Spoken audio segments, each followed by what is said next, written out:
Warning. The following program contains scenes which may offend some viewers.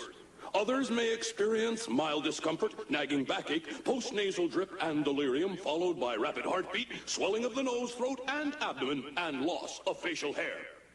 Repeated viewing of this tape may result in the loss of one's bodily functions, redistribution of facial features, premature baldness, and a difficulty in forming simple sentences. So, if you're seriously considering a rewarding, challenging career as a lawn ornament, this is the show for you.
Hello?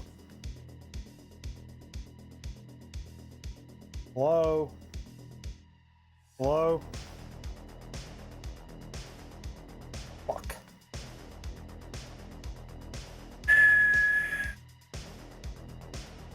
Hi, folks. Your old pal Mikey Bananas here. Solo YOLO show. It's a solo YOLO show.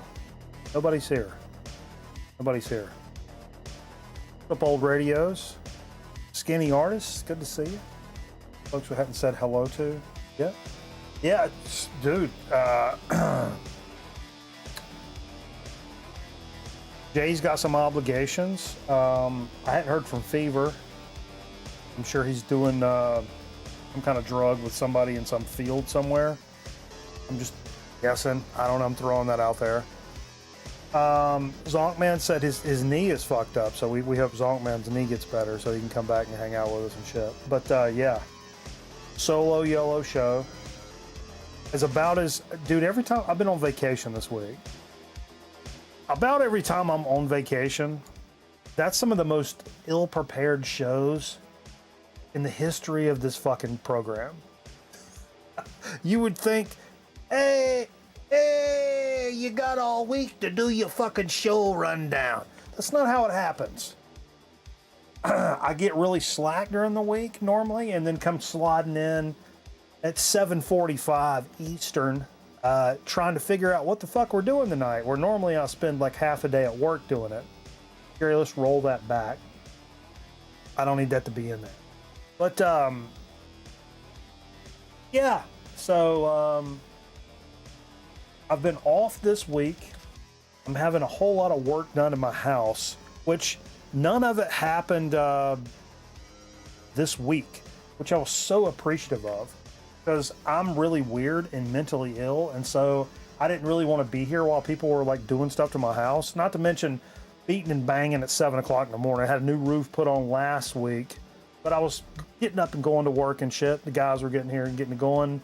I'm rolling out, boom, boom, boom, whatever. But this whole week, they had to order windows, and they're all custom made and shit, so it takes a little while to get them in. I'm like, perfect. I'm off work. I don't care how long this takes. Sure. And,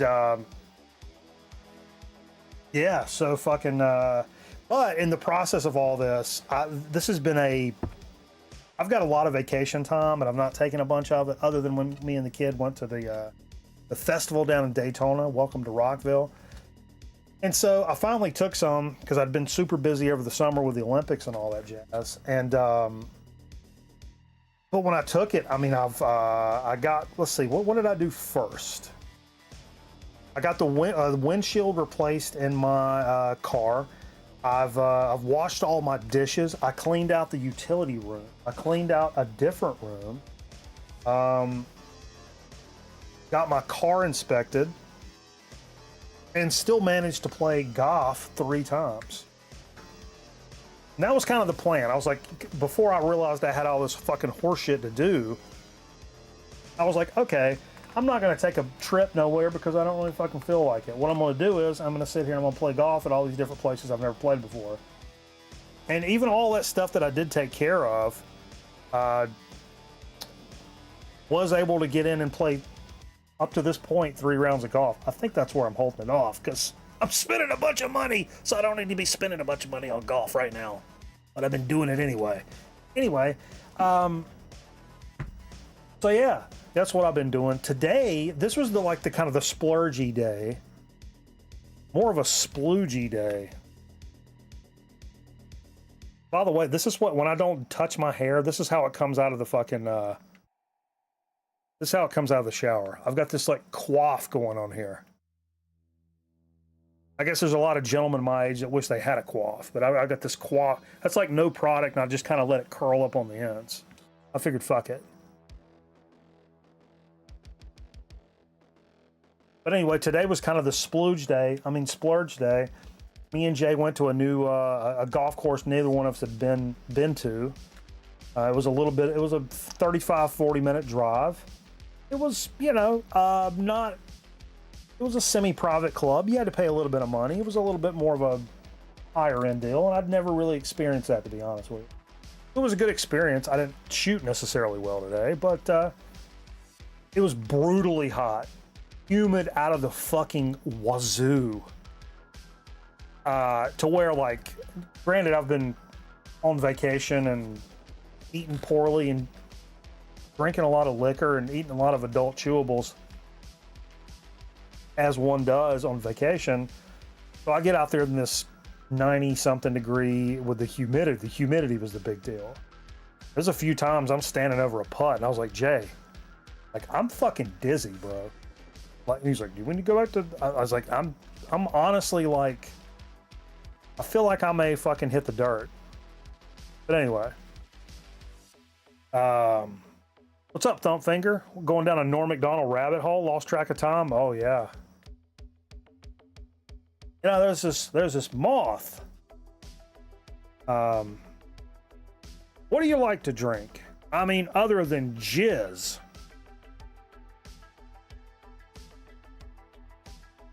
Jay talk a lot in the car? I mean, just a standard amount. I almost shot a video, and in retrospect, I wish I would have shot a video. Not of golf necessarily, but of Jay eating a hot dog in the cart at the turn. I really wish I would have turned the camera on for that. It was a spectacle. And he was shitting his pants like 3 minutes later.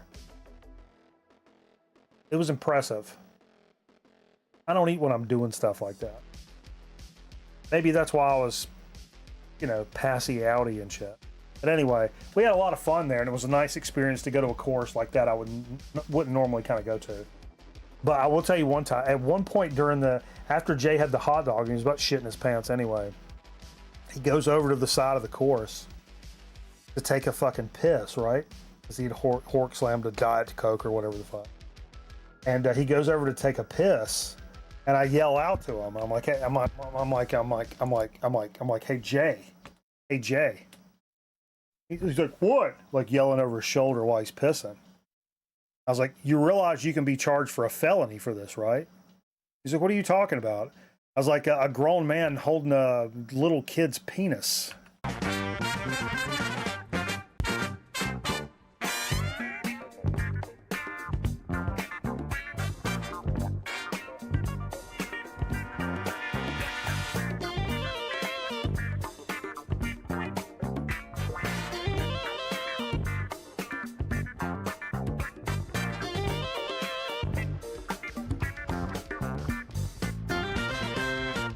Good Lord, what are we saying here? What are we saying? What's the deal? What's the haps? I was talking about this earlier. First of all, thanks everybody for joining us for Grown Man Record Night. Always a pleasure for folks to take a little time out of their Friday evening to come over here and join us. You know you have lots of streaming options nowadays. It's not 2012 for fuck's sake. You've got a lot of streaming options. So the fact you're over here hanging out with us, or me, means a lot to us. Me, and certainly do appreciate it. Fuck, I was going to say something else.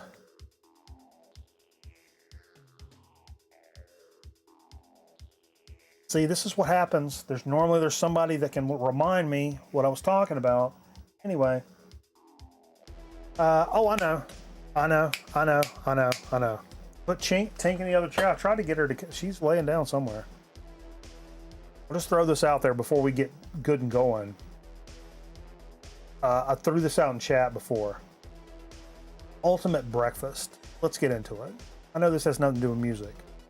Thought you a music channel. What are you doing over here talking about fucking link sausages and shit? What are you guys doing? Nothing funny about music.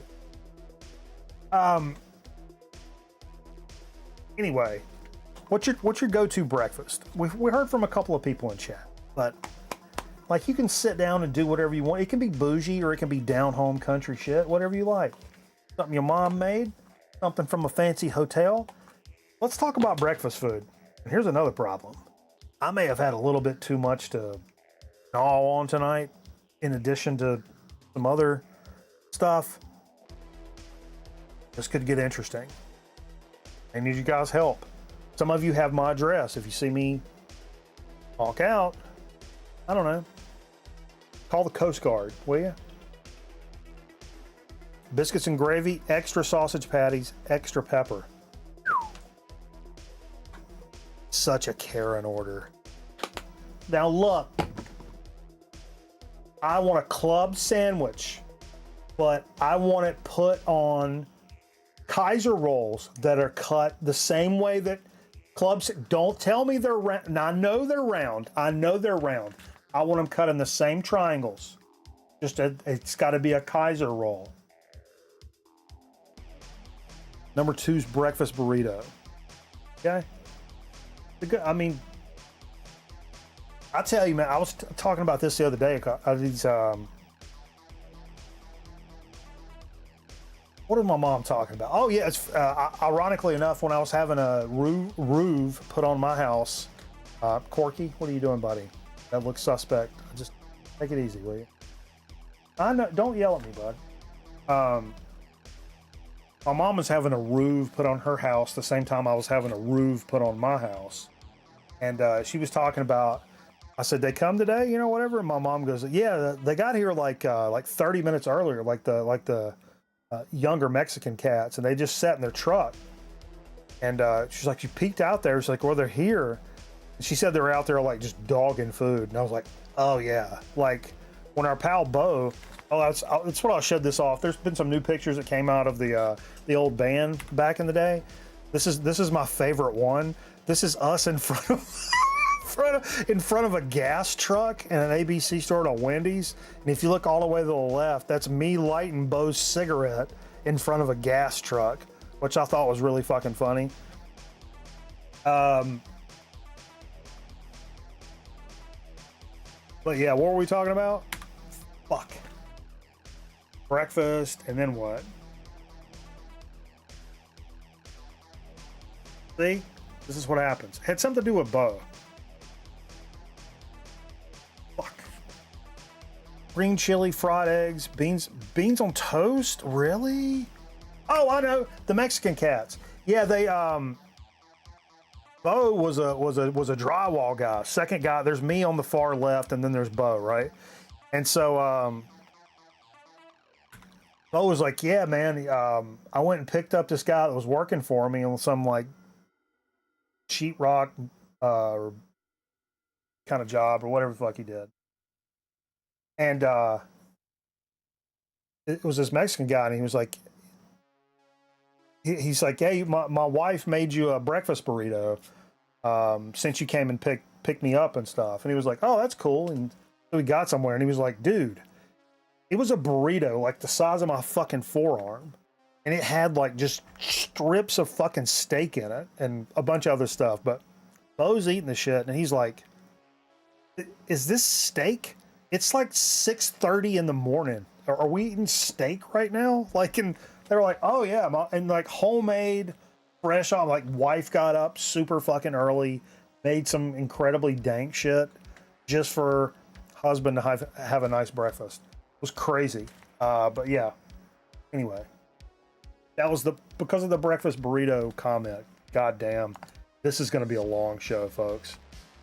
Strap in, strap on. Nope, don't say that. Lockdown. I don't say that either. Yeah, I said earlier, I think my go-to would be, it's hard for me not to put a biscuits and gravy in the it's in the conversation for sure. But I think overall, like syrupy ass, buttery ass pancakes, or either French toast I would throw in there, with some bacon. Of course, the syrup gets over on the bacon, and then like a strong ass cup of black coffee. I like the black coffee with the sweet to kind of offset it. You know what I mean? I like a sweet with a black coffee. And I don't do sweets very often. But when I do, I like a black coffee with it. The Snuggler, what's up? We chugling tonight. We going chugling tonight. I wonder if this would pick up.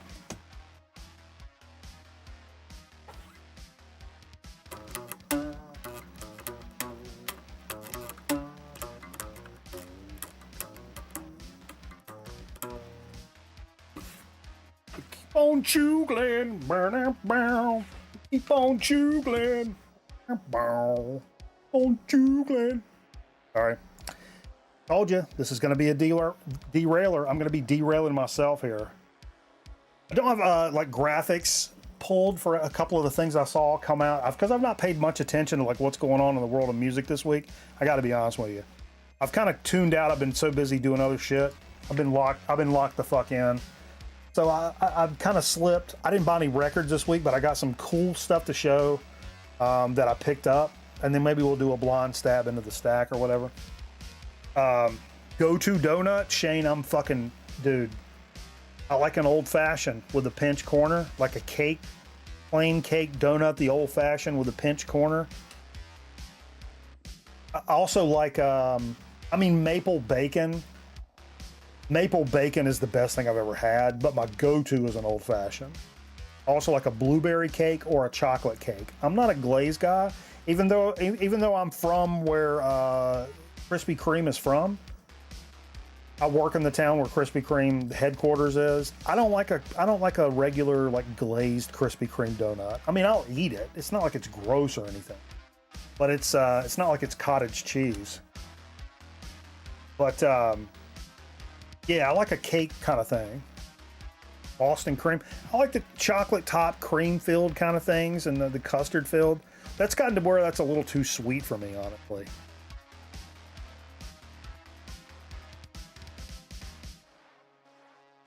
Love Dunkin' Old Fashions. Oh, now we're talking Snuggler. The Snuggler. Ba-da-ba-ba-ba. We played it in the show earlier, and I'll mention it when we pull it out as well. But I could do it now. I mean, fuck. There's no reason not to. What do we? Ain't no reason to be ignorant about it.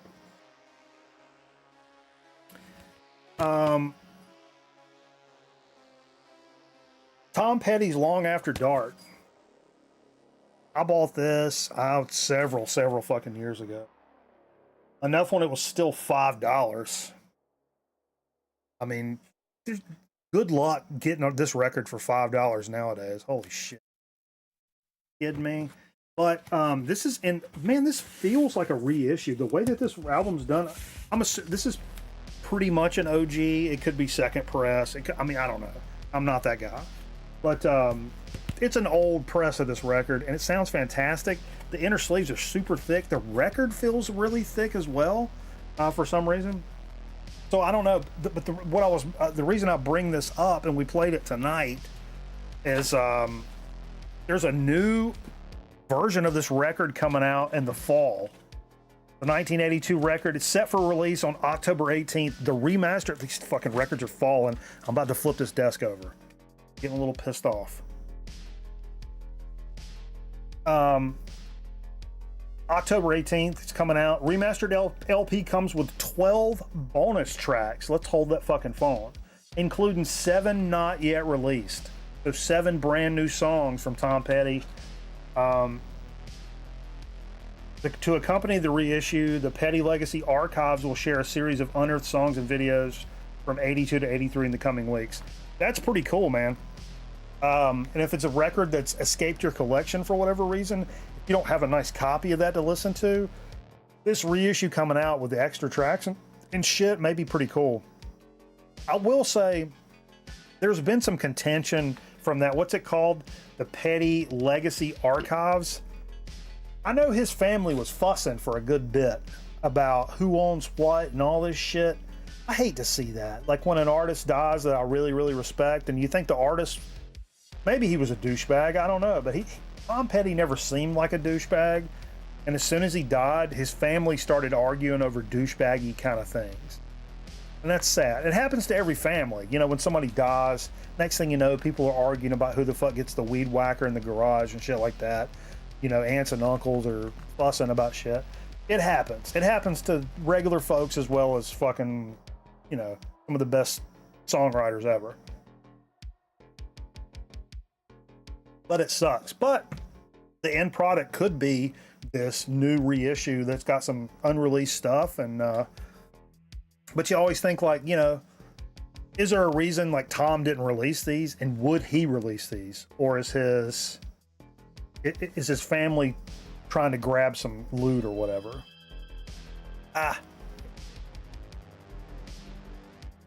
The worst of that's the Zappa family. Yeah, there's some shit there too as well.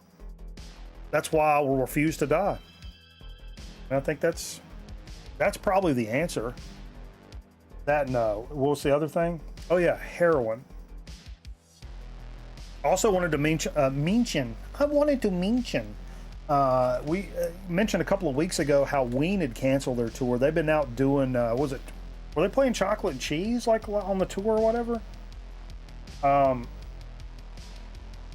But they were doing like a selected dates. It wasn't even like a full, like, big, huge tour. But they've announced that they've kind of like canceled touring indefinitely because of Dino's. The exact quote is,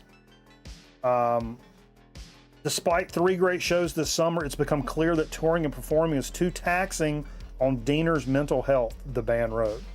And that was kind of it.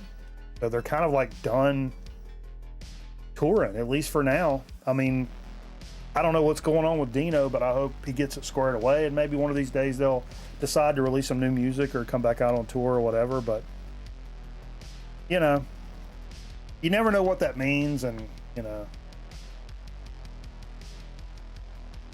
Tinkerbell? Are you eating cat food? Sounds like you're eating cat food. And you're swallowing right now as I'm looking at you. Are you eating cat food? You're not supposed to eat cat food. That's a problem. Huggy Pups. Ah. Aha. Oh, the side of a dog's neck sounds like this when you pat on it hard. All right. Go take a lap. Go take a lap.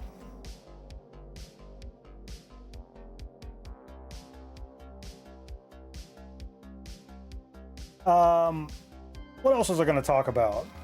Sure. These glasses are getting increasingly mucked up to where I can't see through them. That's kind of a problem. Especially when, you know, something else I read about today. I wasn't really big into The Cure back in the day, but I've become more of a fan of them recently. And recently meaning the past probably 10 years or so. And apparently they're going to be releasing 2 brand new songs on Eco Vinyl, October 1, marking the first formal release of new music in 16 years. I guess these 2 tracks, they've been playing live for quite a bit. They've been in like every playlist or whatever. But the profits are going to Brian Eno's climate charity Earth Percent. The first 100 of the 5,000 pressings will be signed by Robert Smith. That's pretty cool. Interested to hear what that sounds like. I didn't sample any of the stuff. I don't know those songs.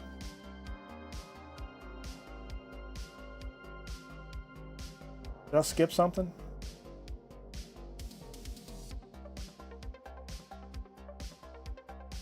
Oh no, I just got it out of order. It's out of order. Brent, I really love this band. They're weird as shit, and some of their music is not palatable for a lot of people, but I think they've released some really interesting music over the past couple of decades or whatever the fuck. Godspeed You Black Emperor. Got a brand new album coming out called No Title as of 13 February 2024, 28,340 Dead. Comes out on October 4th via Constellation below. I guess what I mean, we're not going to get into it. It's a really cool cover there, but you know, allegedly this is a reference to like people killed in Gaza and stuff like that, and we're not going to get into a whole political thing. If you start spouting political nonsense, we're going to ban you, so we're not getting into Israel versus Gaza shit here. But yeah, interested to see what these guys are going to put out on a new record. The one that's got the snapping fingers on it or whatever, I've listened to that a bunch, and I've played it on the stream like while we're gaming and stuff like that, and it's really weird and out there and pretty avant-garde stuff. Maybe not for everybody, but it's got some good grooves and jams on it if you're into that kind of business. Fuck that Eco Vinyl. What is that, Shane? Disintegrates after like fucking 10 years or some shit. Also known as a Dynaflex. The one I missed earlier, or I had it out of order. Where it is.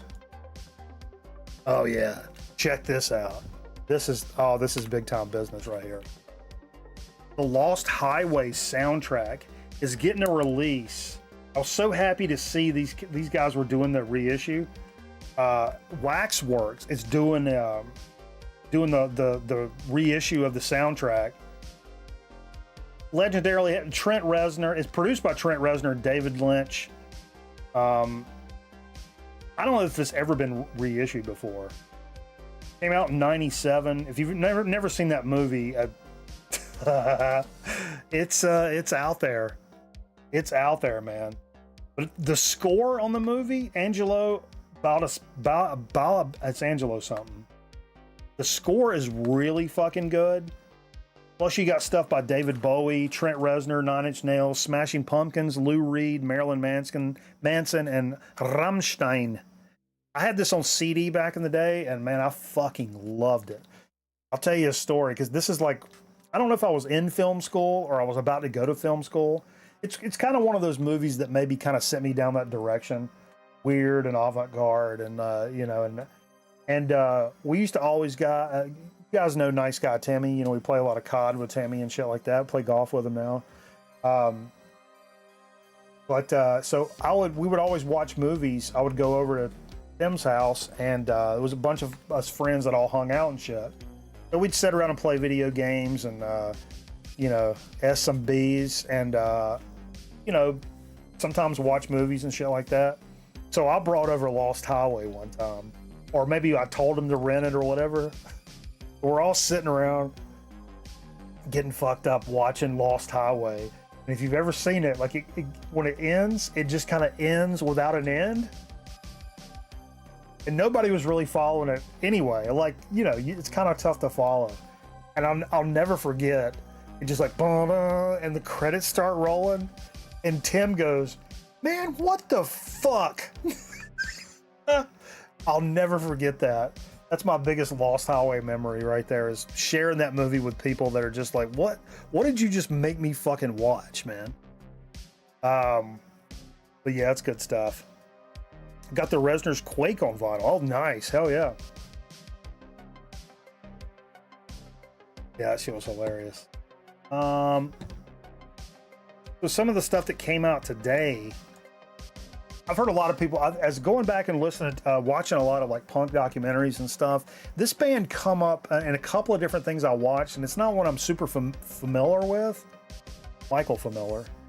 But I've kind of listened to some of it kind of recently. It was kind of ironic that this stuff popped up. This is the last record from Dead Moon. I think it came out in like 2004. Remastered with very radically improved sound and reissued here for the first time ever. Dead Ahead's the name of the record. It's filled with all-time great rockers and ballads, some of the band's heaviest work. They were doing it for quite a while, before, like into the 80s, and finished up in like, I think they got back together, but the last like proper record is 2004, and this was it. And just good jamming ass songs, man. If you never checked out Dead Moon, you like some of that kind of, it's almost got kind of a proto-punky kind of sound, I would think. Correct me. I don't know. I don't want to get lost in the genre thing. But it's good stuff, man. Good stuff. Oh yeah, this is one.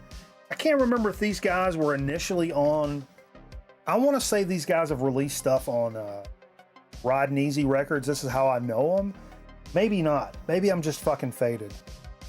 But I remember almost picking this stuff up a couple of times because it ended up being really cheap. And it's a weird thing. I'm talking about the band Satan Satyrs, and they got a brand new record called After Dark. But that's when it's one of those examples of, they kind of get lumped into a lot of that stoner rock kind of stuff, but they're very, very different. They call them scuzz, cult scuzz rockers, and that's kind of a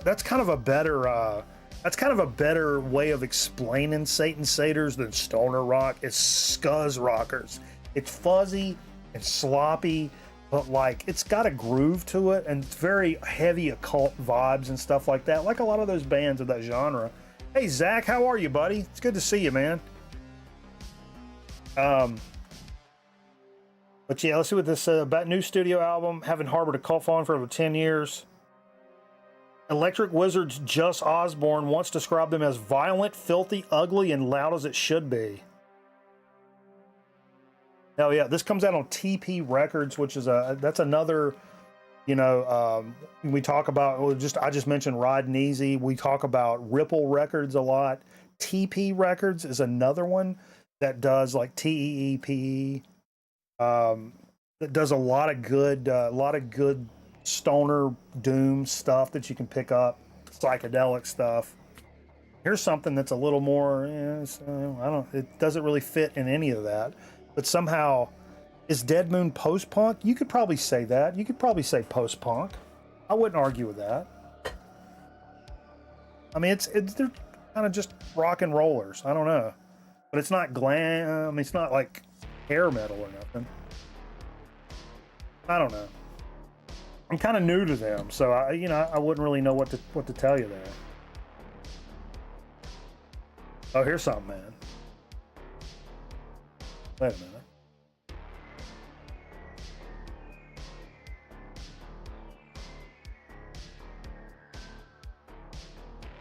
Sorry for the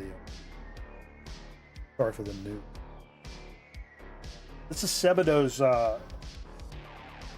fifth full-length album. I thought it was sixth. It's the fifth record from these guys. But this is the one that's got definitely a lot of people's entry for Sebadoh, where it's like a lot of the big Dead Moon is just garage rock. Oh, that's a good way of putting it. Why is Jay's head down here? What's up, Eric? How you doing, man?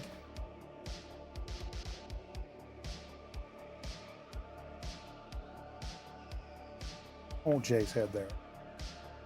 Was that the Nirvana baby? No, just Jay's head.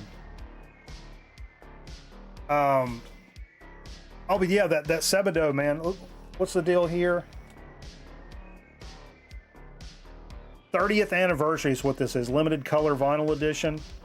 It's got the 2011 remaster of the album, which was overseen by Lou Barlow and Jason Lowenstein. So it should be the legit shit. There's a 2011 reissue. I've never run across it. I guess that's when it was originally remastered, but I've never run across that. And if I've not, probably a lot of you guys, if you are interested in that, may not have either.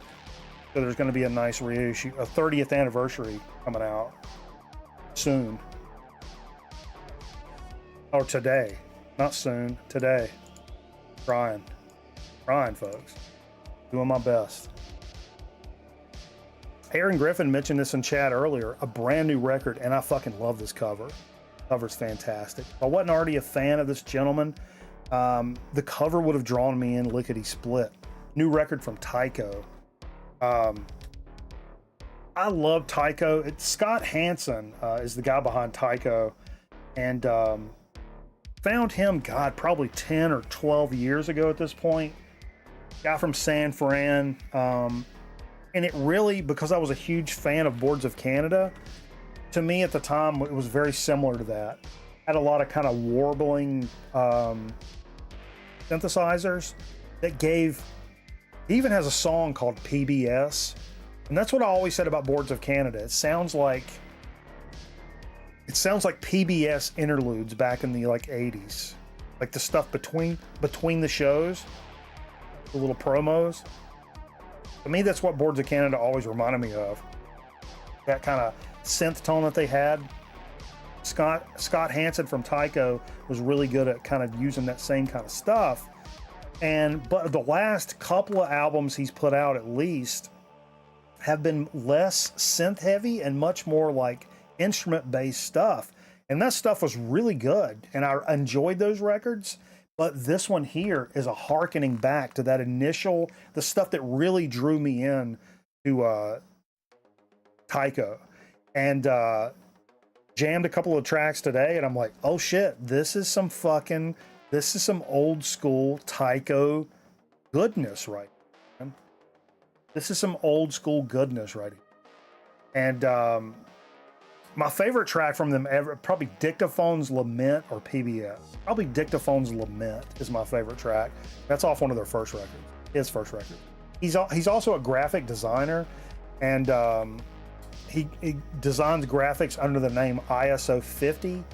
And I used to check his blog like all the fucking time, because he would just not only like showcase his own work, but look back on like old advertisements and stuff, and like the art behind advertisements and stuff. I'm an ad man myself, so I always found that really cool, and that's where I fell in love with Dieter Rams, who does the Braun, like the Braun foil shavers. He did a lot. He also had like record players and stereos and reel-to-reels and blenders and stuff for the kitchen and all kinds of stuff, but it was all this like super basic functional stuff that just looked so fucking cool. I fell in love with that whole design aesthetic. Not to get lost in the loop. Let's get into a little bit of what we played tonight. Yeah, good little mix, man. Some old school record night jams in here, some more newer stuff. Tonight I kind of stayed away. We didn't really get like too heavy. We didn't get like too much into the heavy metal side of things. I don't know. I was feeling a certain kind of way tonight. I don't know. It just didn't.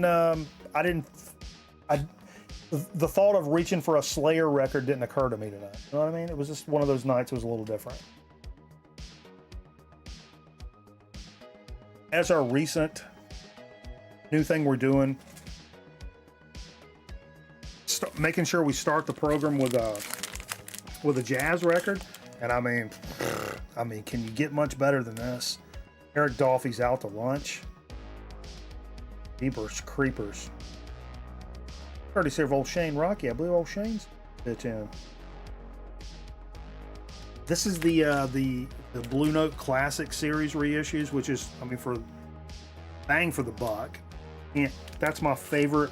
It's one of my favorite reissue series ever. I mean, they sound fantastic for a pretty decent price for a really fucking cheapskate like me. You just can't go wrong. You can't go wrong, man. I don't know. I ain't got nobody to hand it to. And then, you know, we talked about this before. There's that new reissue coming out with new tracks on it. This is Tom Petty and the Heartbreakers, Long After Dark. I guess an OG or something. Blows my mind. This is from a store around here called Edward McKay.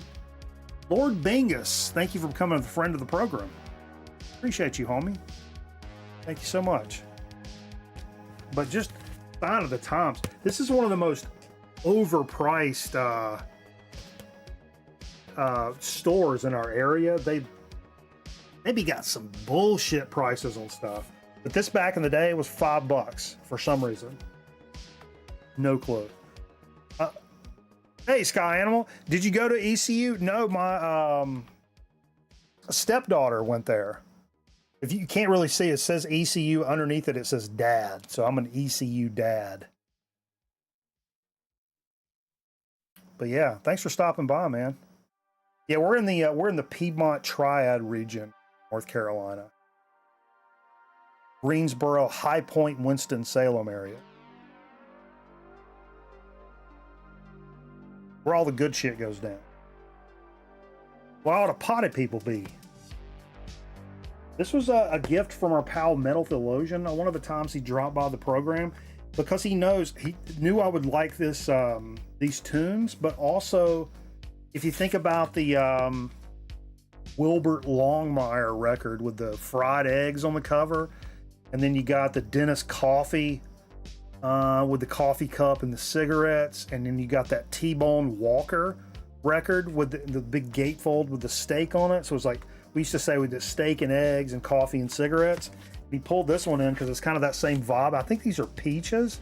Of course, it's peaches. It's a can of peaches, but with like an eyeball in it. Joe Farrell's Canned Funk. This goes crazy, man. I really, really enjoy this record. Joe Beck, Herb Bushler, Jim Madison, and Ray Mantilla, who was just, I think, never mind, I'm thinking of somebody else. Anyway. Really cool record on CTI. I know Metal Theologian's opinion of CTI and ECM, and so the fact he was giving me one, I'm like, what are you doing, man? But no, that thing's fantastic. What a smoker, man. A lot more on the kind of the funkier side of jazz, but nevertheless.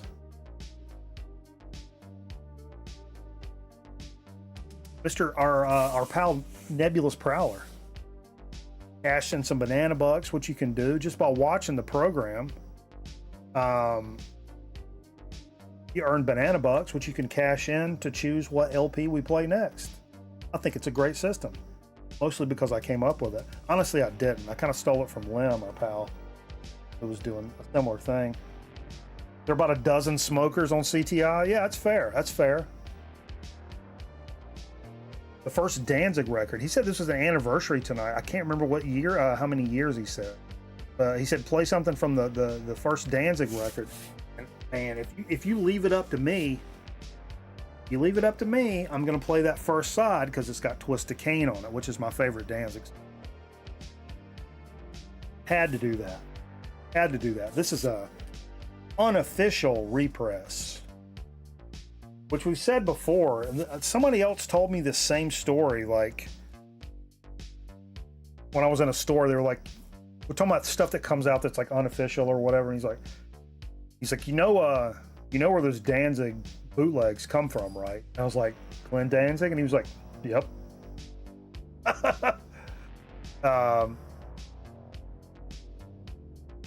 But yeah, so allegedly, because of arguments, ongoing disputes with record labels and whatnot, Glenn Danzig has kind of flooded the market with these bootleg copies of his shit, which sound really fucking good, honestly. Where an OG copy of this would be for me, unreachable because I'm just not going to spend that kind of money on a record. But, you know, 25, 30 bucks, you can get a brand new copy of something that, yeah, fills the hole in the collection. So sure.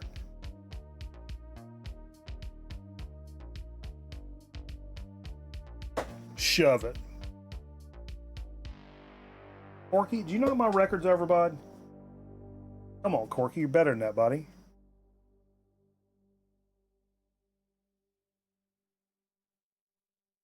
I don't know why. I just kind of felt like it. I bought this. It was actually sealed when I bought it. Means I have to put the graphic up.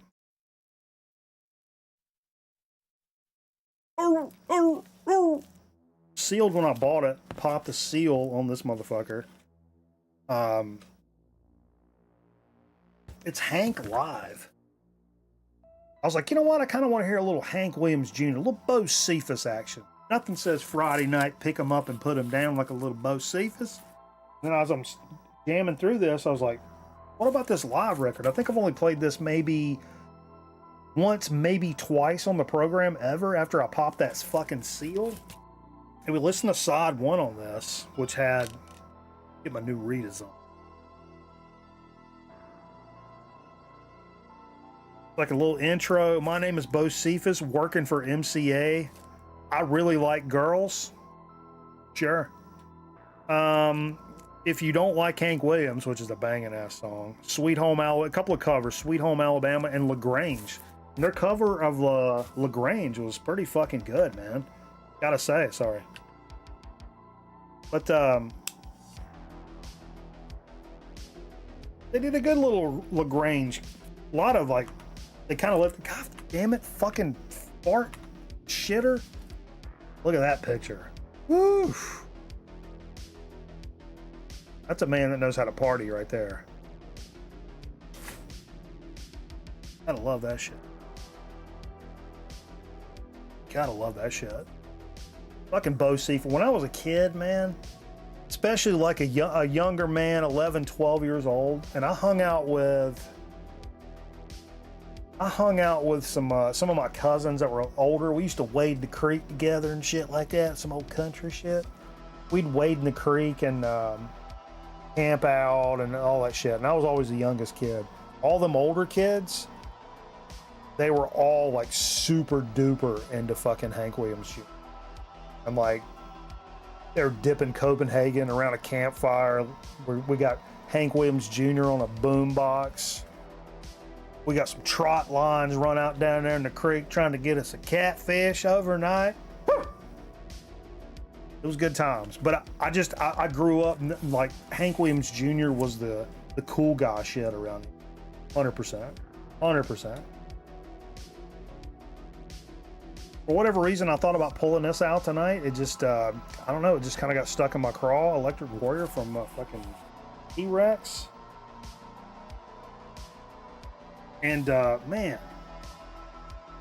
what a great record this is. And I've not pulled it out in a while. This is crazy though. This is some back in the day shit. Look at that. Won't focus on it. Goodwill. Was it $1? 75 cents. 75 cents for Electric Warrior. And it's in pretty damn good shape. Gotta fucking love that shit, man.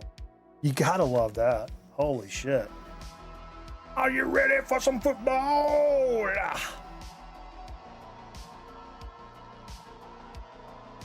Pulled out what I thought was going to be the final record of the evening, but we ended up going one longer on it. And I was like, you know what? Coming out of some T-Rex, I think a nice little transition would be to something a little punky, a little punk rock vibe. And started. Did I just hey ya while I burped?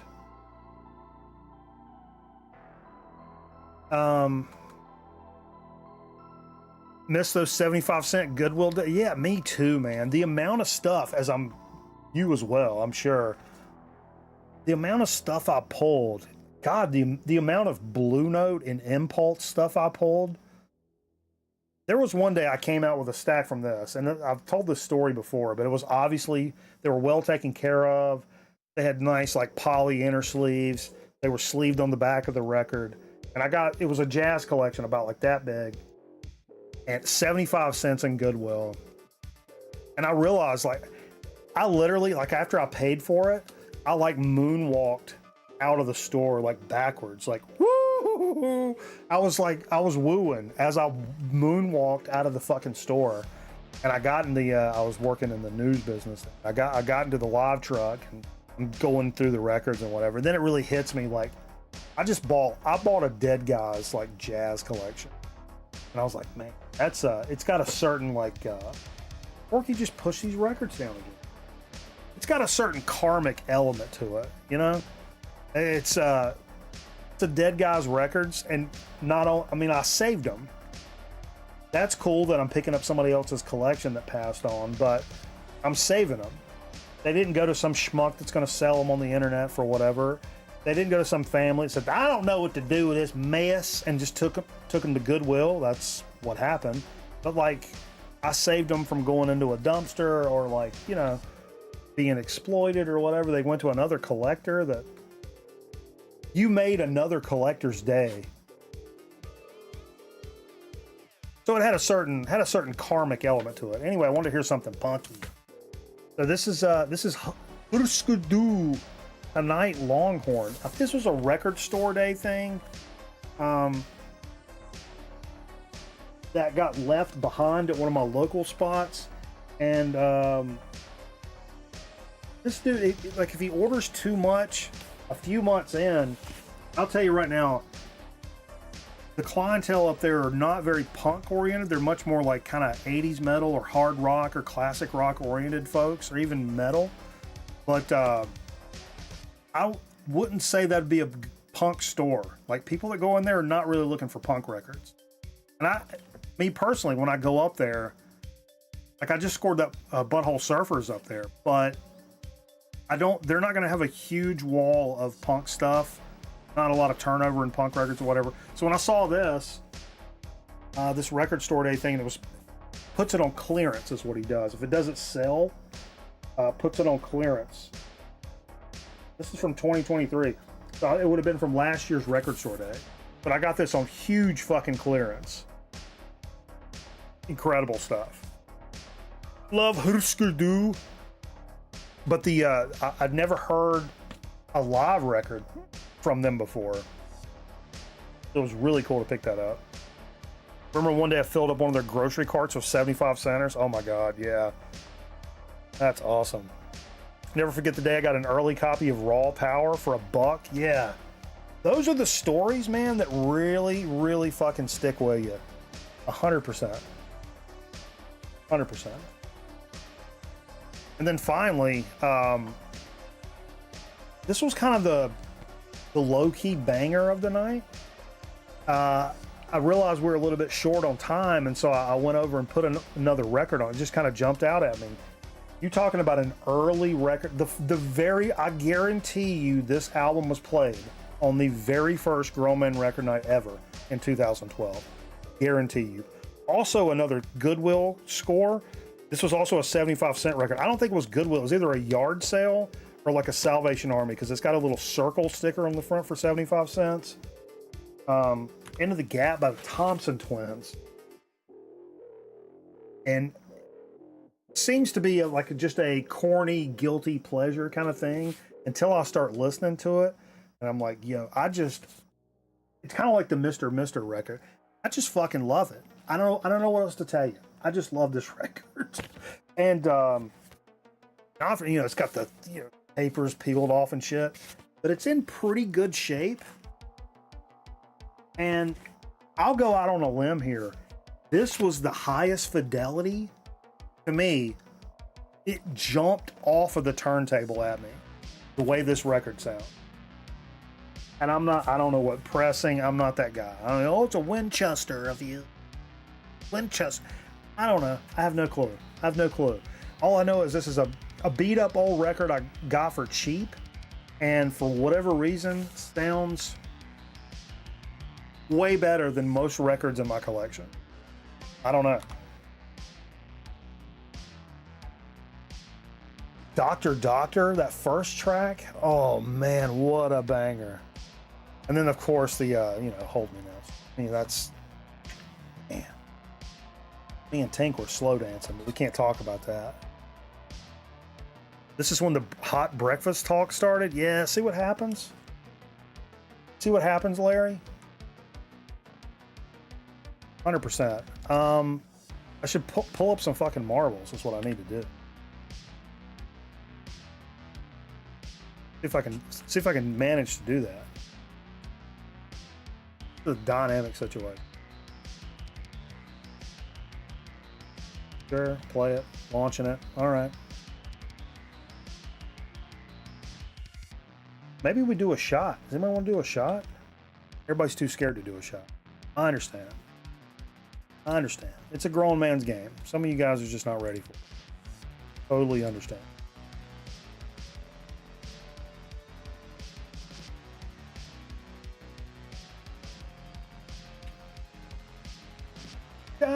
Doctor, can't you see I'm burning? Oh.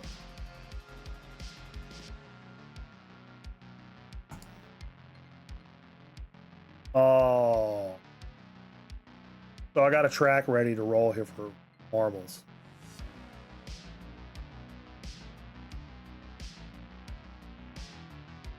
Exclamation point play. Here's why I old though. And a great reason to take a shot.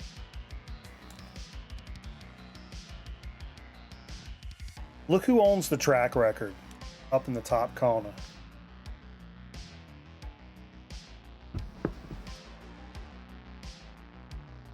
Miss you. $1.05 change.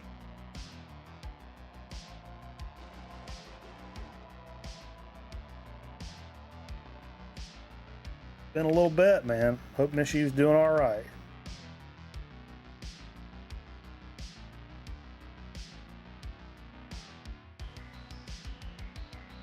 The absent friends.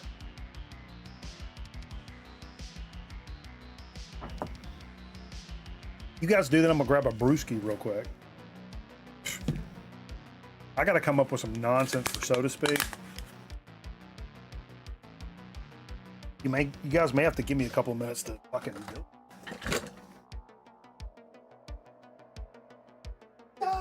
Doctor.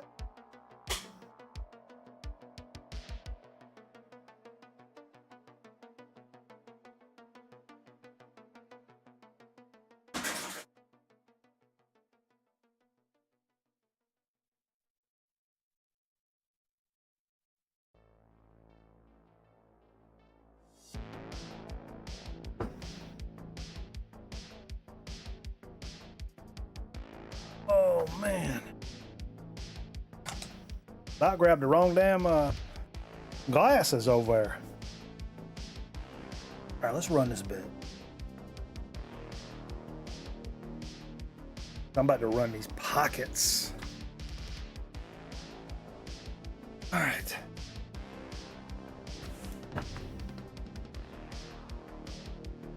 That bye. All right, here we go. Let's see if anybody can beat Misused time. 105 and some change. It's a quick course. It's a quick course. Whoa, whoa, whoa, whoa. Oh, look who's in the fucking league. Come on. Look at this young man. Oh, you look like a snake's colon. Get in there. Get in there, Mikey. Oh, come on. Hold him off, bud. Hold him off, bud. No, Zach, you slow down, Zach. Come on. Come on. I like to win one. Sometime. I like to win one of them. Just one time. Oh, no. Oh, no.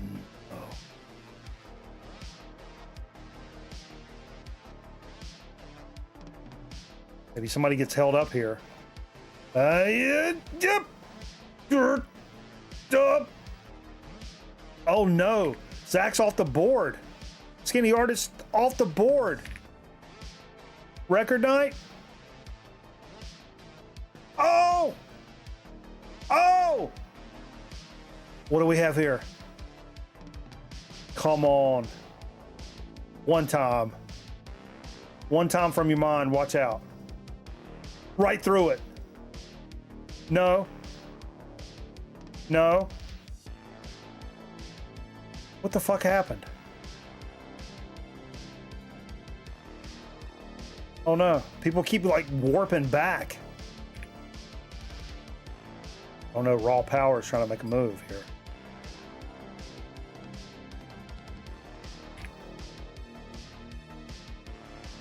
This is weird as shit.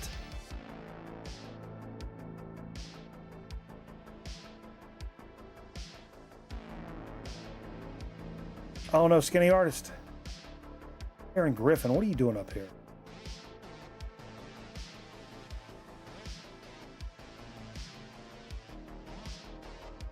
I don't exactly know what's happening.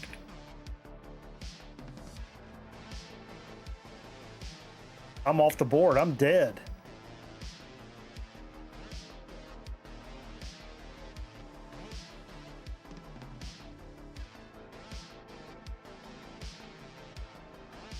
Are we caught in a loop? Oh, shit. I said this is a short track. Ah. Literally everybody's dying.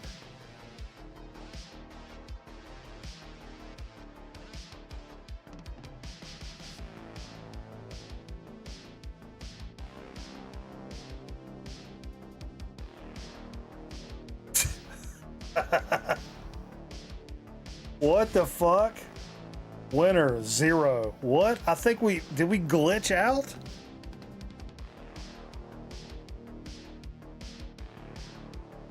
Did we glitch this out?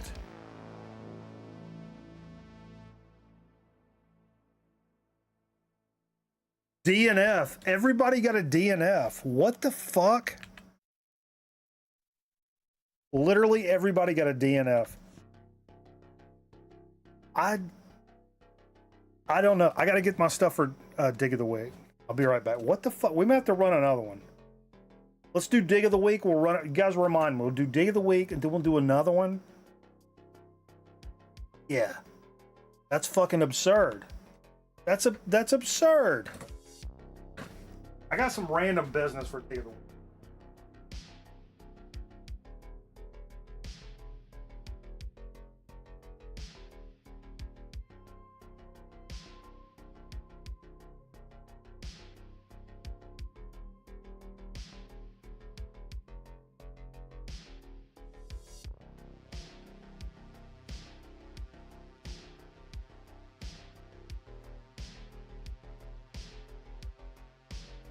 All right, so wait a minute. Graphic. Boom. Put marbles and time out. Yeah, that's weird. I didn't actually score any records this week. I'll be honest with you. That wasn't on the docket for this week. But something really cool I did do. So on Monday, I had an appointment to get my windshield replaced on my car, right? And so I had my mom's 77 and doesn't really like to drive too far. This was a little bit of a piece. I was like, hey, can you follow me over here? And then while they're doing my windshield and shit, I was like, let's go hit up a couple of Goodwills and like do some lunch and shit. So me and my mom went and hit, I don't think I've ever hit Goodwills with my mom. That was a lot of fun. We had a lot of fun, man. And she scored some random nonsense, and I did too, over the course of 2 Goodwills. The first Goodwill I went into, no, actually I got both of the, well, the first one I got this shirt. This shirt came from the first Goodwill. $5 for this fish shirt? Sure. I got another button up as well. Also $5. This was number 1. I didn't do that on purpose. I just realized that. We go to the second Goodwill, right? And records were slim pickings. There wasn't anything over there. But I did run into, I got to go through my VHS. I'm not over here buying copies of Titanic and shit. But what I did run across was, this is some good stuff here.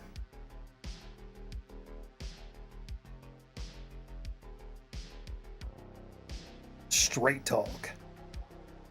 The Straight Talk series, voices from the front. These guys mean business right here.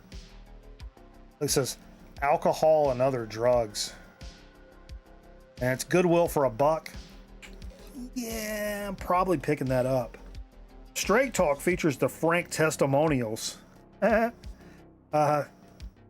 Once a girl grabbed me by my frank testimonials, and we had a conversation afterwards about that.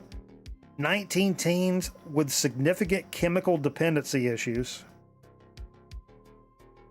who range from 13 to 22. This is the straight story from the young people who have been there. Several different sections, starting early, hitting rock bottom, getting straight. This is put out by the Attainment Company out of Wisconsin. This is a found footage festival, like, yeah. I'm here to scare you straight! What's to keep me from pushing you up against that wall, biatch? Yeah, and in that same Goodwill, man, Dan Cortez, it did look like Dan Cortez, didn't it? What up, Abacus? How you doing, man? What does that say? Bathrooms at Goodwill make for good tuckings. In that same Goodwill, I was we had finished looking at the media stuff, and had went back across the store, and I was looking at, like, I don't know, glassware, clothes and shit like that. You know, like, I like to look for cool shot glasses and pint glasses and shit like that. But as I look back across the store, you know, you're going like up that fucking aisle. You're like 3 sections deep. And I could see all the way up to the front of the store, there was this, like, a section of like artwork, like framed pictures and stuff. And this one was on the front, and it was like turned vertically like this. And I'm talking to my mom, and I'm like,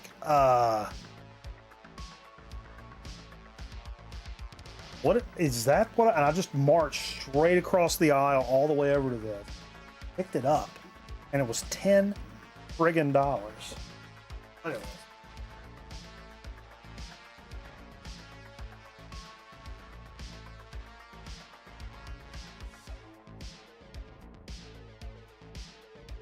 $10. It's like on a nice hardwood, like glass mat or plexiglass mat. It's an SL 1200. Isn't that fucking cool, man? And I had a guy come up to me in the store, and he's like, "Oh man, where'd you find that?" And then he started talking about some stuff he'd found with Mick Jagger on it and all this stuff. It was a like older ponytail gentleman, somebody Steve would hang out with at karaoke. And then, like, he came back and he started asking some other stuff. He's like, "Hey, if you don't mind me asking, like, how much they have on that?"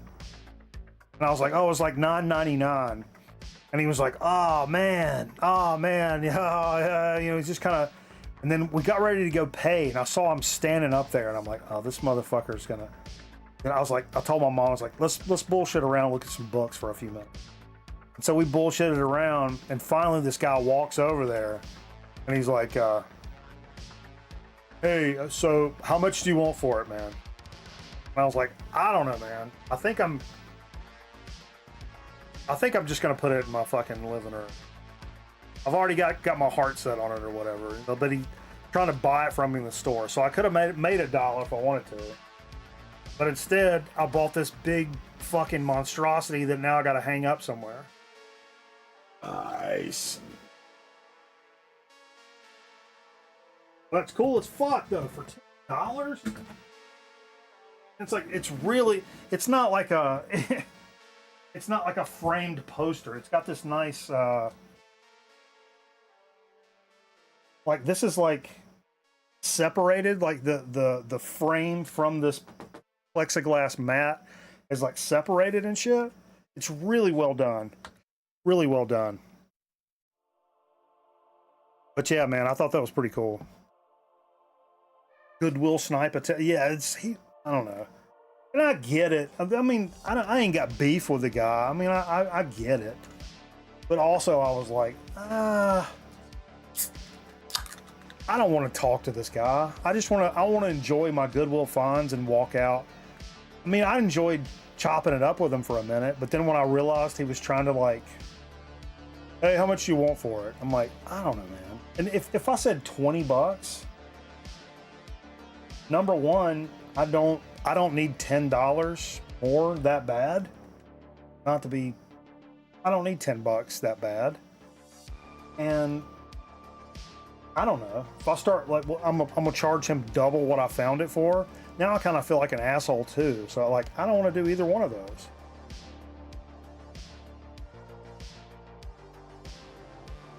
Like, I don't want to be an asshole, or I don't want to not have it. So just leave me alone. Leave me alone, goddammit! Blind stab. Oh. Little Doobie Brothers, the Captain and Me. Man, when's the last time I pulled this right? Holy shit.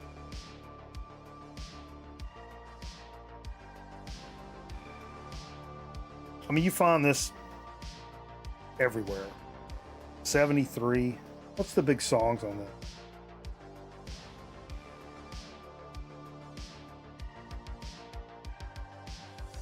I just kind of blind stabbed it. Oh, what a great gatefold on that. Look at that. That's fantastic.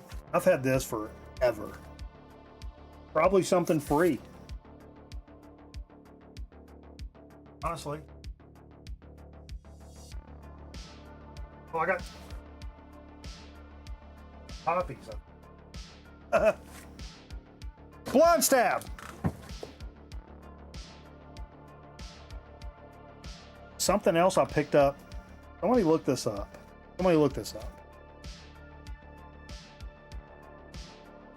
Because I remember this being actually worth some money. Damian Gerardo.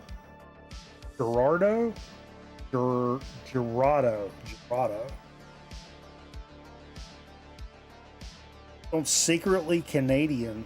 Guys from Bloomington, Indiana, or this record label. This is $1 from Goodwill that I just took a stab on. Oh, inner label looks like. Oh, that's cool. Secretly Canadian.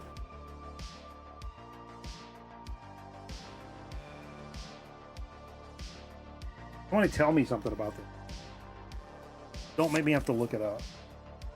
I remember it being kind of singer-songwriter. Is that water damage, or is that what the cover actually looks like? I can't actually tell.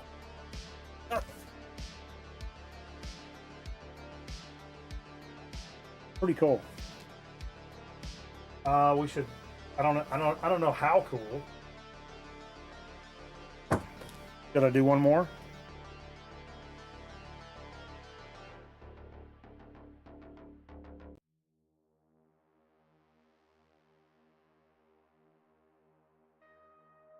Oh, well, we just kind of talked about this a little bit, not too long ago. Rest in peace, John Mayall. Cover looks that way? Oh, that's cool. Nice. Even better score. John Mayall's looking back. We may have talked about this one when he passed. This is a compilation. Yeah, this is the one. It's got Jack Bruce, Eric Clapton, Roger Dean, Ainsley Dunbar, Mick Fleetwood, Peter Green's on this. That's Keith Hartley, John McVie, Mick Taylor. That's one of the if you're gonna pick up like a couple of John Mayall records, this is one of the ones that's not a bad one to have in your collection. I ended up like, because stuff ended up being cheap back in the day, John Mayall records pretty cheap, like back in the day. But when he died, I was like, yeah, I should pull something out and listen to it. I've got a couple of records. Well, yeah, I've got a couple of records, and I looked. I'm like, I've got 6 or 7 records. Like, I don't remember that happening, but sure. I mean, I'm glad I've got them. But yeah, Stevie and Ray Charles in a knife fight. What are we doing, guys? What are we doing? We making fun of blind people? I didn't see that coming. That one's free. The next one will cost you. All right, I'm gonna do one more.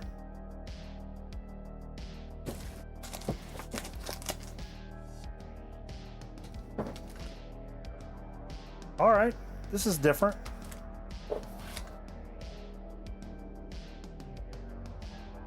Pulled a record without a fucking cover. I don't do this anymore, but somehow this is still in there. James Gang, Reborn. Newborn, I'm sorry. Newborn. I don't even remember having this. I don't know why I have just a loose ass record of this. But when I reached my hand in there, it literally went to this. 75 Atco. But yeah. I'm sure it's good. I don't really remember it, to be honest with you. I don't remember this record. Got a bunch of James Gang. You know, a bare record doesn't go as, it goes further back in the stack than like a one with a sleeve on it and shit.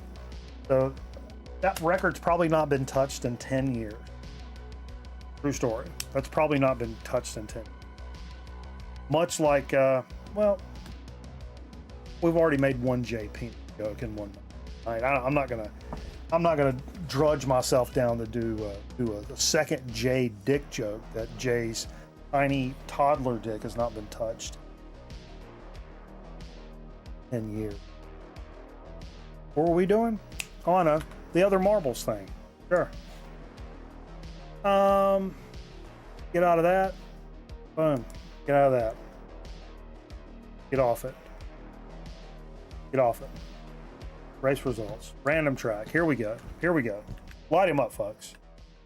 Exclamation point play in the chat, please. If you would, if you have a second, exclamation point play.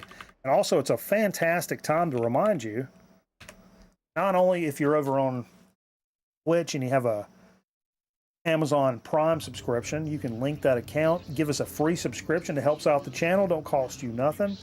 If you're over on Twitch, hit that follow button. If you're over on YouTube and you're enjoying the program, hit the like button, maybe subscribe. You come hang out with us every Friday night over on YouTube. We're live all during the week on Twitch, but Friday night we're over on both. So if you like what you're seeing, support what you're seeing. You know what I'm saying? It's a fucking simple. It's a simple proposition. If you like what you see and support what you see.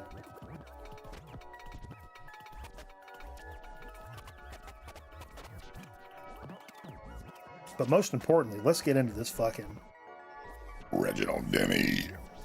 This marbles game where Aaron Griffin holds the track record for this community at 141 and some change.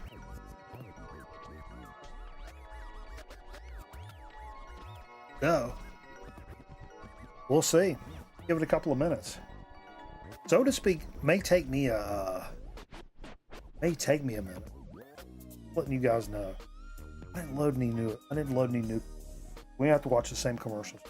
Is that okay? You guys gonna roll me over the coals for that? It's been just so mentally unstable. Here we go.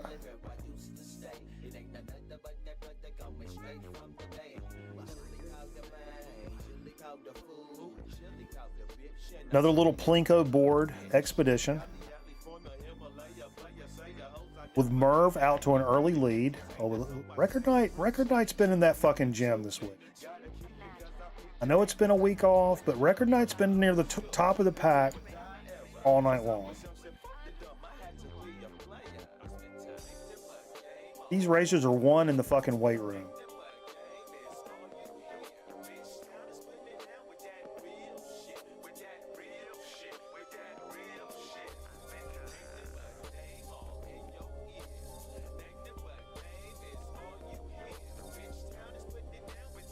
Oh. Down this black butthole. Let's go. Boom.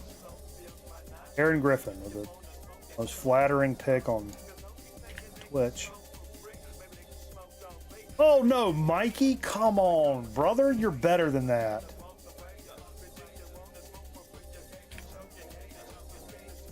Abacus has got a good run. Oh, this is a cool track. Look, this is neat looking. Zach making moves. But what about on the other side? Skinny Artist. Oh no. Up. Up. Up. No. Oh God, that was terrible. Abacus making the leap. No, he's off to the right. Is he? Whoa, was he too off? Whoa, whoa, whoa, whoa, whoa, whoa, whoa.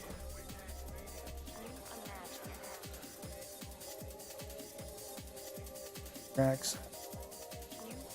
Slow and steady wins that fucking race. Know the deal. Boom. Nice and easy. Oh no, he gets wrapped around. He gets wrapped around. Is Nate Bouchard going to take advantage?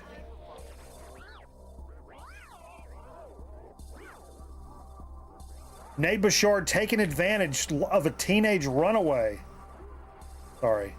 Like a... Nope. Like he's...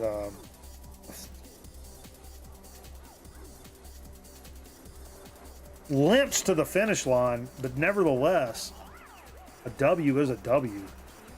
222 and some change, way behind our track record of 141 by Aaron Griffin. I think that's when Aaron Griffin was on the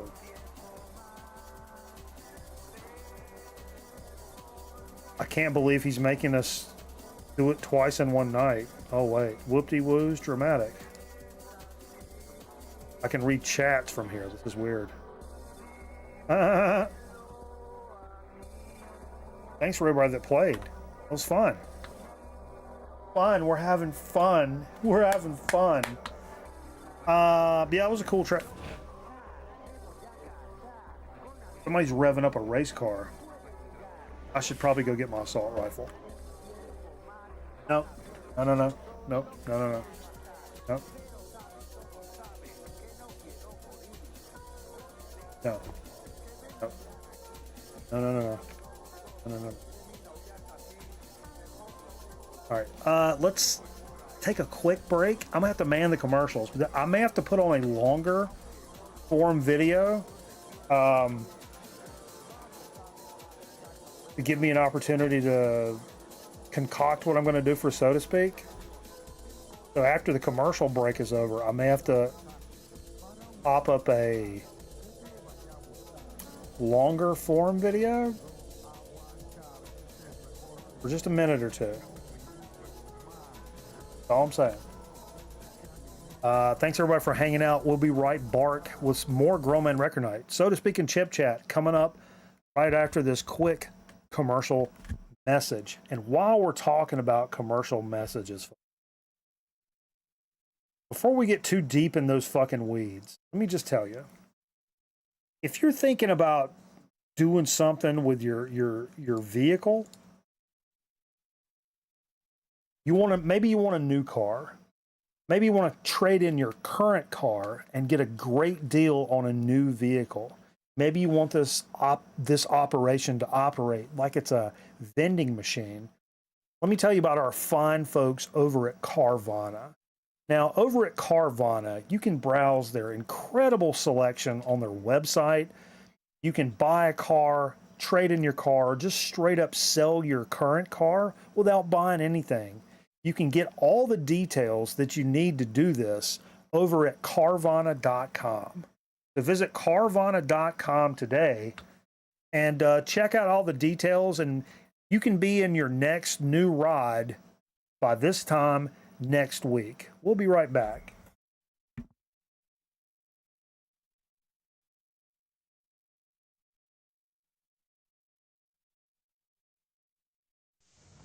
Grown Man reckon ought to be back in a minute. Stick around.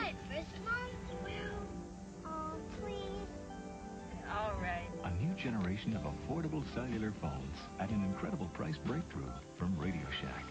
Amazing Blue Star ointment stops itching fast. Athlete's foot, jock itch, psoriasis, ringworm, scalp itch, stops corn and callus growth fast. Winter itch, dry cracked feet. The original. Ask for it. Well, they came to New Texas from all across the galaxy. Some good, some bad, mostly bad. It was rough, really rough. I mean, they needed 1,000 lawmen. They got one. But you know, it was enough. You might have heard of him. Brave Star. Brave Star, weekday mornings at 6:30 on TV 21. Hey, you, listen here. I know you've been going to those burger places for lunch, and that ain't cool. You ain't been to Biscuitville for lunch. So the Big E's going to have to club you. Nah, take it easy, man. I want you to try Biscuitville Steak Club. It's big, and it's tender, and it's loaded with lettuce, tomato, bacon, cheese, and pickle on a big old fluffy biscuit. And they have chicken and country ham clubs, too. And that's a whole lot better than some old burger. So come to Biscuitville, and everybody get clubbed. Uh-huh.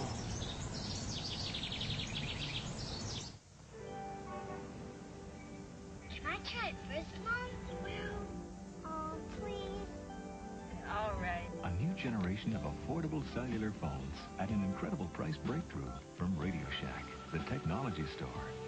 Hi, Daddy, it's me. And now there's a totally portable phone at a price we dare the competition to beat. Yes, we can. Okay, be there soon. Radio Shack, the first name in cellular telephone technology.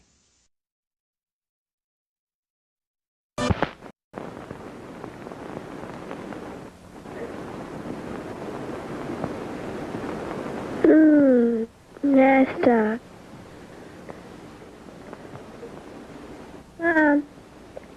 Mom. Yes, honey?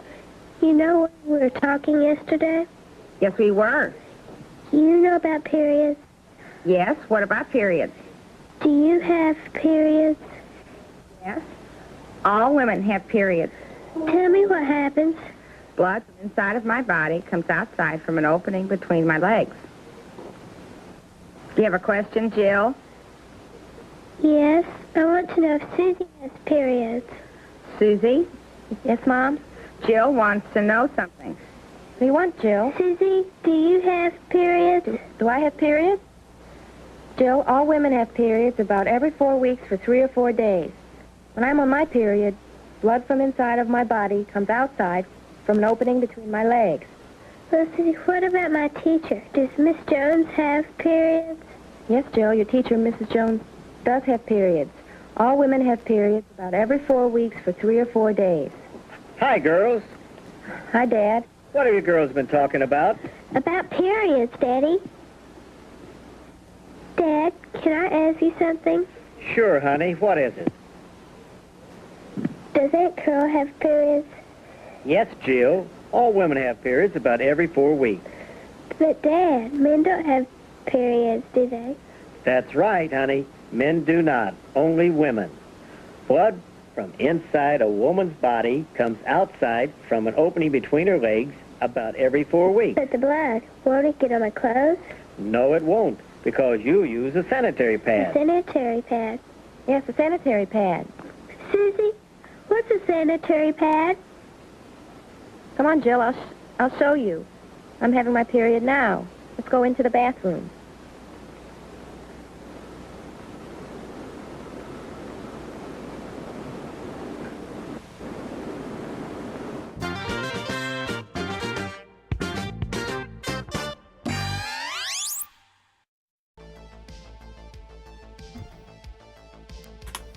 All right, sorry that was a little drawn out, longer than normal, but I'm operating on what we call a skeleton crew in the business here. So it's a perfect opportunity to get into a little bit of a, so to speak, action.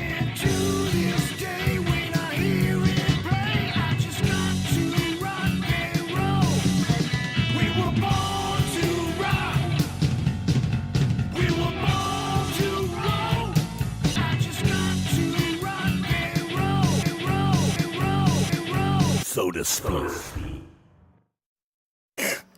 Hold up. We got a candidate for quote of the night here.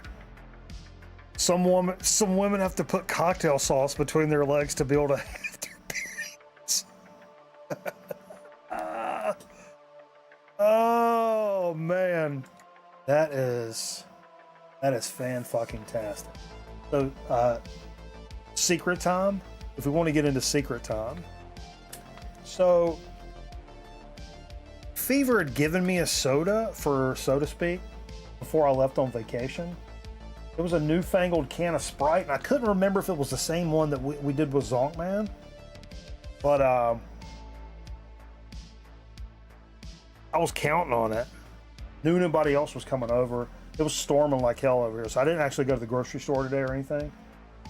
And I went to go look for it, for so to speak, and I was like, yo, that shit's just not in that fucking refrigerator. I looked in my bedroom, I looked in my car, and I'm like, where the fuck is this can of soda? Anyway, it wasn't there. So, thinking quick on my feet, like I'm known to do, sure. Came up with this little idea for so to speak tonight. It's a little bit left of center, but you know what? Here we are. You know what I mean? So this is a soda I've been really fond of over the past few weeks, and recently over this vacation started doing some cocktails, because look, here's the deal. When I'm off because I was off for a full ass week, and then we got Labor Day coming up on Monday as well. So I had a vacation leading into Labor Day. I mean, if you leave it up to me, like, especially when it's hot outside, I've been playing golf, you know, shit like that. I mean, I'll drink 4 cases of beer. That's not a good look. That's not a good look. My gut's gonna be out to here by the time I get back to work. So while I'm gonna enjoy my vacation and do the things that I like to do, I was trying to be like, yeah, you know what? I can avoid some of this, like, you know, drinking too much beer thing. I'll make a couple of mixed drinks. I'd fallen in love with this again. 7-Up's zero sugar soda. So I've been doing like a 7-Up and vodka over ice. Incredible. What a fantastic soda. And this is, man, crispy, clean. Much better than when they had a diet 7-Up. Can't do the sugar 7-Up anymore. I'll take 7-Up, hot take, 7-Up, way over Sprite. 7-Up kills Sprite. It's not even a conversation. It's just light, clean, and refreshing. I feel like it's just got more something to it. I don't think that Reed's ginger beer is as good as it used to be. Is that right? I thought about picking that up. Actually, I think Reed's is pretty good.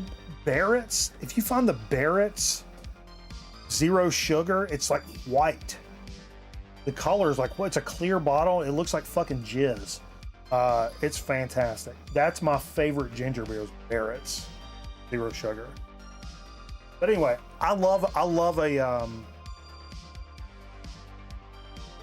a zero sugar 7-Up. That being said, I was like, I've probably done that on the show before. That's pretty pedantic. I'm mailing that shit in at that point. I didn't want to do that. So I was like, sure, I made the cocktail for you guys. But also, recently, past few months, fallen in love with and turned my mom is now an absolute fanatic. You guys ever fuck with Tajín? Tajín is like a chili lime spice. south of the border, and it's used in a lot of recipes and stuff like that, and just used to season. I bought tahini tostadas and put just beans and cheese and like lettuce and tomato and shit on it. But the tostadas are flavored with tahini. But I also know that there's some cocktails that call for tahini. And so what I tried to do tonight, and I did it kind of quickly in there, and so I kind of fucked it up. But it's okay. It's that I've never tried this. So it's that 7-Up and vodka. And I was gonna rim the glass with tahini. It's a Christmas glass. Big whoop. Want to fight about it? I bet you don't. I bet you don't. But it's actually in the cocktail. So I got some on the rim and some in the cocktail. So it's like a chili lime 7-Up vodka drink. So we're gonna try it right now for the first time. I'm gonna get a great big mouthful of the tahini. I bet this is gonna be good. I'm trying to find the best gulp to get. Best pot awaken.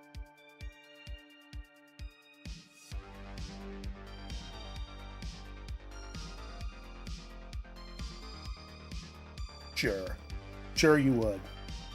Oh, sure you would. Oh, you'd march right through that fucking front door. That is phenomenal. Whoa. Corky, there's complex layers involved with this drink, bud. Yeah, don't yell at me, though. Don't scratch the records, buddy. Don't yell at me. This is pretty good, bud. Do you want some? I can't give you liquor. They'll kick me off the internet.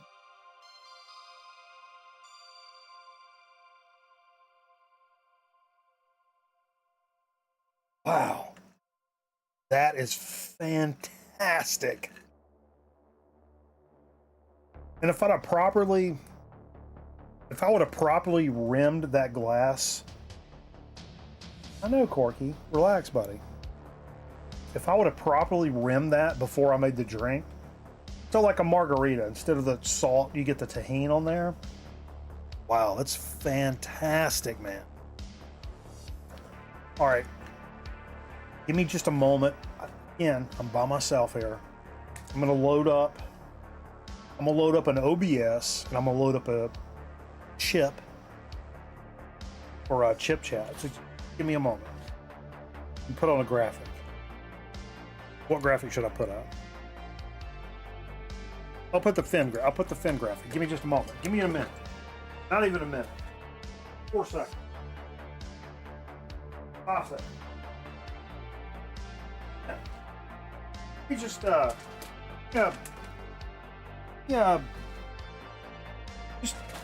just would you? I'm gonna start off with an open bag special. And I don't know if we've added, have we? I know we've done pretzels on the show. I don't know that pretzels go on the list. I don't know. I may leave that up to Sweet Tea. I don't really remember. But I'll go back and look. But oh my God, this is some of the best. I've been mealy mouthing these just for the last couple of days because I wanted to save some for the fucking Friday night show. My go-to down the middle chip, and it's maybe a little left of down the middle from what most people think, but I know like a lot of convenience stores around here, especially Sheetz. If you go to a Sheetz, you can find these. If you go to like I go to ghetto ass fucking grocery stores called Food Lions. I know my grocery stores, my convenience stores that I stop at always have the Zapp's Voodoo chips. You guys had the Zapp's Voodoo chips. It's one of my go-to chips. If I had to pick one chip in a convenience store, that's probably the fucking chip. And I've always said it's got this nice combination of, it's like barbecue and salt and vinegar with some other spices and shit. And then I stumbled onto these this week. They're pricey, but I caught them on sale. So it's the Zapp's Voodoo pretzel sticks. Friends. friends of Christ, bear witness to my tale.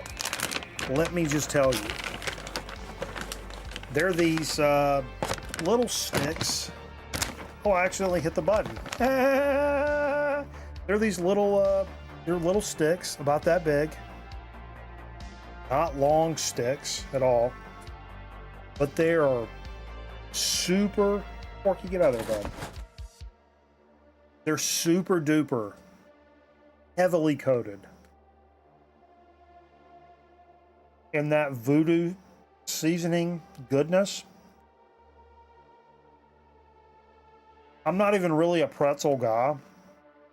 These are better than the fucking chips. I'm not bullshitting. These are so fucking good. It's one of the greatest things I've eaten this year. By far. I know we've added some chip of the year stuff, and I don't know that I could, in all good consciousness, I don't think I could put a pretzel on the chip of the year list, but holy shit. Just because I like you guys. Nay, I love you guys. You guys are my pals. I just want you to fucking know about it and go buy them. For heaven's sakes, if you see these, go buy them. Corky, you stay out of them, you fat fuck.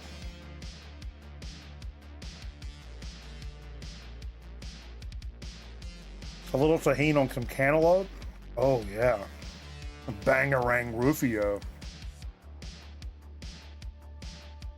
It's at least top of the pretzel hat list. I read hat. Yeah. Yeah. I used to be a big Snyder's of Hanover guy. The pieces, I like those fucking honey mustard pieces. And I also, my go-to pretzel, honestly, would be the Utz Special Dark. Super, like, burnt-ass pretzels that were real bitter and brittle. Love those all day long. But this isn't a, I mean, it's not the same kind of deal. These are something special. That's a special snack. That's a once-in-a-lifetime kind of snack. Don't sleep on those. I'm telling you. I'd never steer you wrong snack-wise. I'm on fucking Mars right now. Let me just tell you. Excuse me. I'm sorry. Kill this. Why isn't every bread pretzel bread? It's a fair point.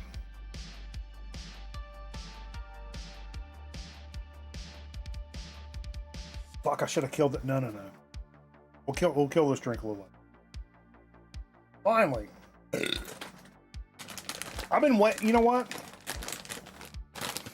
Normally I've got a rule here.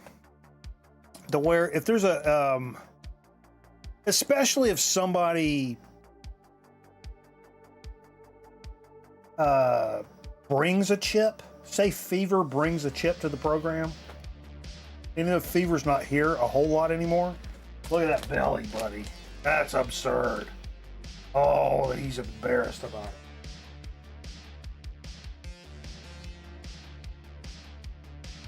Corky played O-line for Marquette back in the late 80s. So he's a backup, but it's okay. Get my pretzels, dude. Don't look at me. Don't look at me in that fashion. But anyway, normally if somebody brings a chip, I don't like to do the chip unless the person's here, because that'd be fucked up, right? And then of course, when somebody sends us some fantastic chips, like happens fairly often, Wizard sent us a nice box. Our pal Mark just sent the Pennsylvania box, which was incredible all the way through. That's like a once a year kind of thing here, what he's been doing, which is really cool. Aaron Griffin sent us some chips. And I've been staring at these right here. They're not actually a chip, they're a puff. I've been staring at these, and I wanted to share these with Jay and Steve and all that stuff. But in the words of Michael Jordan, fuck them kids. I'm eating these bitches tonight. These are These are some Hare's grilled cheese and tomato soup. Puffs. Puffs. I've been just eyeballing the absolute fuck stick out of these. Reginald Denny. For months now. Months, weeks, dozens. What's it say on here? Because I love a good write-up. Just like Mom used to make. We invite your mouth to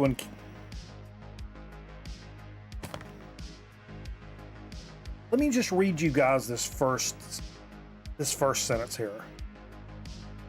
We invite your mouth to encounter the creamy goodness. That's what I said, buddy. Inappropriate. We invite your mouth to encounter the creamy goodness of buttery grilled cheese combined with the comforting richness of tomato soup. This is a snack experience that will be sure to take your taste buds down memory lane. In fact, you may even call Mom afterwards. What if she's dead? Like all Hare's snacks, grilled cheese and tomato soup flavored cheese curls are made from the choicest ingredients. I love the use of the word choicest. It's quality. The choicest ingredients available and delivered fresh for your snacking pleasure. I know you'll enjoy eating them as much as we enjoy making them. In fact, I personally guarantee it. Ed Hare. It's got his signature. I thought it was going to be signed Abraham Lincoln, but that's okay. We got an 800 number down here.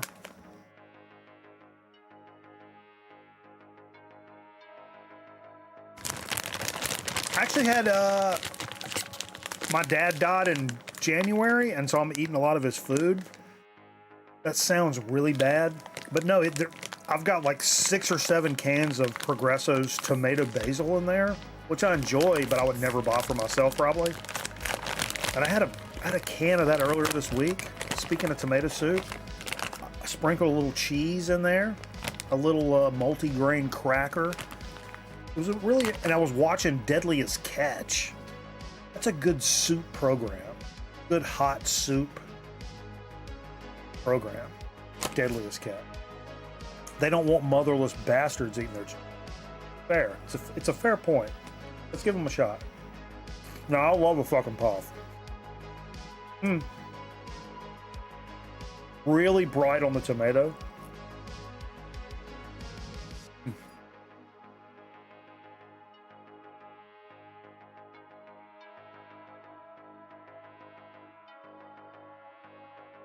Tinkerbell. Thank. Good catch, son. I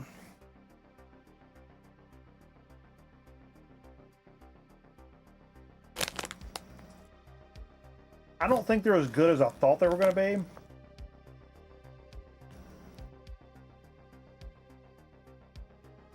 They're good. They're really good. I found the tomato. Sorry, I'll let him talk.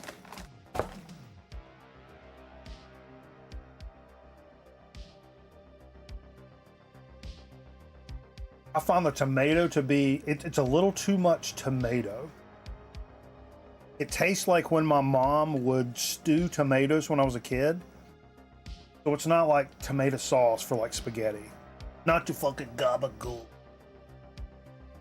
It wasn't, it tastes like unseasoned, just boiled down tomatoes. A little bit, when you get the crunch and all that stuff, it works. It works. But the tomato is really overpowering and bright. It could use a little something. Honestly, if you dip these in some shit to kind of pump it up a little bit, I think you're talking turkey there.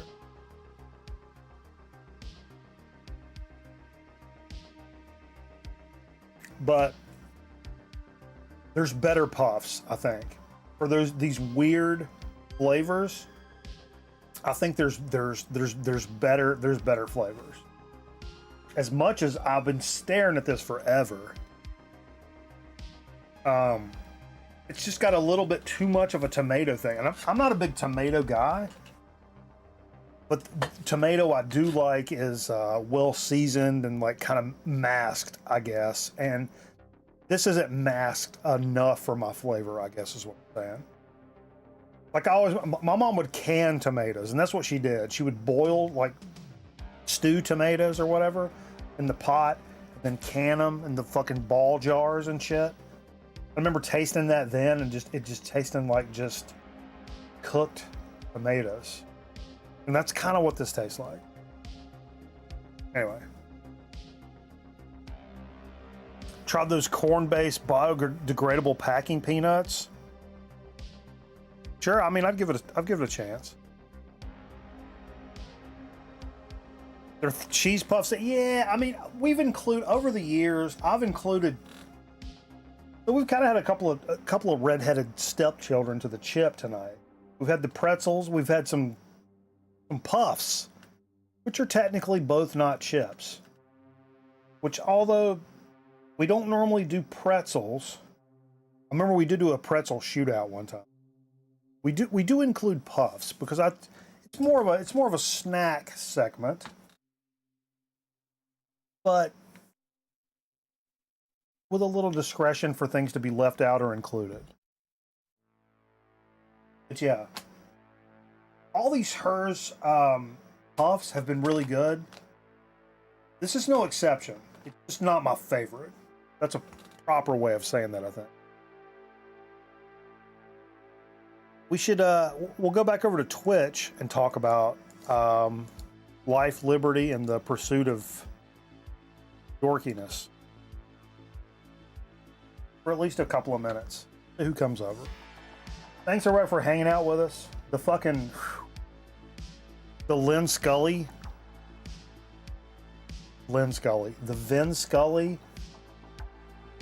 series of the solo show. We don't normally, for new folks, thanks for joining us. It's not normally a me show where it's just me talking for fucking 2 hours, but here we are. And that's what happened. That's okay. I made it through. It was kind of a throwback to the classic record night episodes when the show starts and I start thinking to myself, there ain't no way I could do this. Tonight was kind of one of those. But I think we may have held it together just a little bit. Just a little bit. I felt pretty good about it. I don't know if you guys did, but I felt pretty good.